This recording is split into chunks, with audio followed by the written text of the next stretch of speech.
Mahalnya harga beras membuat warga Bandung rela antre berjam-jam untuk mendapatkan beras Bulog. Harga beras dengan kualitas premium di pasar kota Bandung tembus hingga Rp20.000 per kilogram. Sementara beras dengan kualitas medium mencapai Rp15.000 per kilogram. Dari udah 3 jam. 3 jam? Iya. Ini kesini sendiri ngincer apa, Bu? Beras. Ngincer beras. Lumayan murah.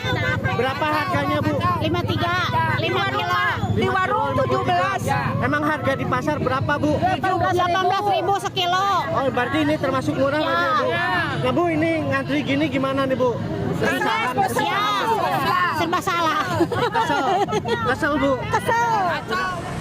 Sementara di Tegal, Jawa Tengah, mahalnya harga beras membuat pembeli kini ramai beralih membeli beras Bulog atau beras SPHP yang dijual dengan harga murah seharga Rp10.900 per kilogram. Warga yang mayoritas ibu-ibu meminta harga beras terjangkau karena meroketnya harga membuat masyarakat miskin menderita. Mau beli beras? Beras apa, Bu? Bulog? Bulog. Biar bulog yang penting bisa dimakan untuk isi perut. Berapa harga per bulog? 54.500. Itu yang 5 kilogram ya? Kilo. Kalau beras biasa berapa, Bu, di pasaran? 16-17. Itu yang medium. Kapan akan turunnya beras? Kita itu warga kecil, bukan di atasan. Harga itu harus mencelat. Harapannya gimana, Bu? Harapannya harga turun. Sementara stok beras di sejumlah minimarket di Kabupaten Sukabumi, Jawa Barat kosong. Petugas minimarket mengaku 1 bulan terakhir pengiriman beras dari gudang pusat mengalami keterlambatan, bahkan sempat tidak ada pengiriman sama sekali. Sekarang udah masih kosong. Kosong ya? Iya, soalnya dari gudangnya juga udah kosong. Sejak kapan nih kosong? Kurang lebih sebelumnya 1 bulan lebihan. Udah 1 bulan lebih ya? Iya. Kosong ya? Ya, dari suppliernya udah nggak ngirim. Udah nggak ngirim? Iya, belum ada pemasukannya. Kalau masalah pembelian emang dibatasi setiap orang minimal 1 atau 2. Berarti sampai sini nggak ada ya? Iya, kalau di sini udah nggak ada, kosong. Presiden Joko Widodo menyebut perubahan iklim dan cuaca menyebabkan terjadinya gagal panen, sehingga menjadi penyebab harga beras di seluruh dunia, termasuk Indonesia, mengalami kenaikan. Harga beras di seluruh negara di dunia sekarang tidak hanya di Indonesia saja, di semua negara harganya naik. Kenapa naik? Karena ada yang namanya perubahan iklim, perubahan cuaca, sehingga banyak yang gagal panen. Harga beras jenis premium dan medium terus naik dalam beberapa bulan terakhir. Untuk beras jenis medium, harga pada Desember 2023 mencapai Rp13.200 per kilogram. Kemudian pada Januari naik menjadi Rp13.270 per kilonya. Sementara saat ini harganya mencapai Rp14.080 per kilogram.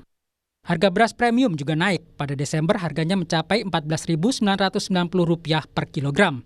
Naik lagi menjadi Rp15.070 per kilogram.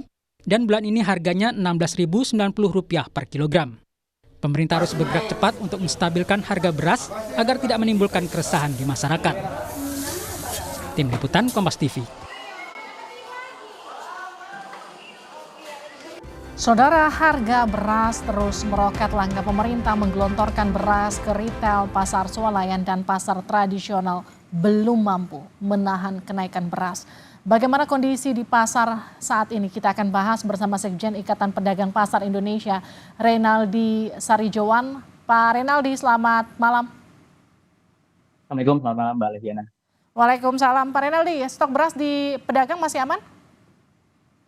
Ya, kami masih lihat di beberapa pasar ya, ada berasnya, tapi ya harganya sudah melambung tinggi, Mbak Leviana. Dan kami lihat harga-harga hari ini juga mengerek beberapa komoditas pangan yang lain, tidak hanya beras tentunya, karena bahan pokok penting itu kan tidak hanya beras, ada komoditas pangan yang lain, ada cabai dan sebagainya. Tapi khusus untuk beras, kami melihat memang kondisinya pasokan beras yang ke pasar tentunya ini yang sangat minim sekali. Kenapa kami bilang minim? Logikanya sederhana, Mbak. Jika pemerintah menggelontorkan beras ini langsung atau membanjiri beras langsung ke pasar-pasar, tentu harga tidak akan melambung tinggi. Jadi kalau rumus supply and demand itu agar seimbang, bagaimana caranya ya? Antara permintaan dan pasokan tentu harus seimbang gitu. Jadi kalau hanya disuplai saja dan itu suplainya tidak merata ke pasar tradisional dan juga ada retail, saya kira ini harga beras akan melambung tinggi. Ke depan kita akan memasuki bulan suci Ramadan dan yang memang permintaan itu akan jauh lebih tinggi daripada sebelum-sebelumnya. Mas Renaldi, beberapa waktu lalu saya sempat berbincang dengan Kepala Badan Pangan Nasional yang sempat menyatakan bahwa sebetulnya stok beras itu terutama di Pasar Induk Cipinang justru aman. Bahkan Presiden menginstruksikan langsung untuk membanjiri pasar. Ini adalah statementnya beberapa waktu sebelum pemilu. Bagaimana faktanya sebetulnya? Ya gampang aja dicek Mbak, di PIBC itu stoknya aman. Namun faktanya di beberapa pasar yang saya update tadi pagi, itu agak kesulitan kami mendapati beras SPHP. Yang konon katanya dari pemerintah menetapkan harganya berdasarkan ketetapan pemerintah yaitu 10.900. Pun ada SPHP harganya sudah 13.000, bahkan ada yang jual 14.000. Nah ini yang menjadi kendala kami. Kenapa SPHP ini penyalurannya agak telat sehingga kami patut menduga apakah bantuan sosial yang selama ini dilakukan oleh pemerintah sejak Desember, bahkan kami sendiri ikut rapat koordinasi dengan Badan Pangan Nasional, Januari, Februari, Maret itu akan digelontorkan sebanyak 200.000 ton ke sejumlah pasar dan juga retail. Tapi faktanya di lapangan 1,5 bulan ini kami nggak mendapati penyaluran itu ke pasar-pasar, sehingga patut diduga sebenarnya ini banyak kemana beras yang ada di tangan pemerintah, khususnya untuk cadangan beras pemerintah. Apakah memang ini semuanya disalurkan ke masyarakat kita yang kurang mampu? Kalau untuk itu kami sependapat dan akan kami terus support dan dukung. Namun apabila ternyata ada kejanggalan yang akhirnya masyarakat kita yang mampu menerima, ini justru persoalan. Karena Pak Jokowi juga menyampaikan kalau dengan rumus supply and demand itu nggak bisa kita bilang untuk menekan daya beli masyarakat. Mas Renaldi, kalau bicara soal stok di pasaran yang menurut Anda tadi faktanya memang tidak cukup untuk memenuhi pasar. Tapi yang jadi pertanyaan kenapa beras premium juga ikutan langka? Iya, karena ini komoditas bahan pokok penting, Mbak. Jadi beras itu akan memicu dan mengerek beberapa komoditas pangan yang lain. Kalau premium saja sudah di angka 18.000, bahkan di wilayah di Indonesia Timur kami cek itu harganya sudah 21 sampai 22.000. Tentu ini harus dipikirkan secara matang oleh pemerintah agar. Jadi Mas Renaldi, menurut Anda ada perebutan stok di pasaran begitu antara bansos untuk penyaluran yang dilakukan pemerintah dengan memang stok yang ada di pasaran? Iya, kenapa Mbak? Saya bilang pasar ini adalah ujung dari distribusi pangan rakyat. Sehingga kalau ada yang ngambil di luar pasar dan kita nggak tahu kemana juntrungannya, maka ini akan terus berimplikasi terhadap harga-harga di pasaran gitu. Jadi solusinya apa Mas Renaldi? Lapor, tidak hanya beras yang terkerek naik, beberapa komoditas pangan lain juga termasuk cabai juga mengalami lonjakan. Jadi saya ingin laporkan beberapa update terakhir ya Mbak Liviana.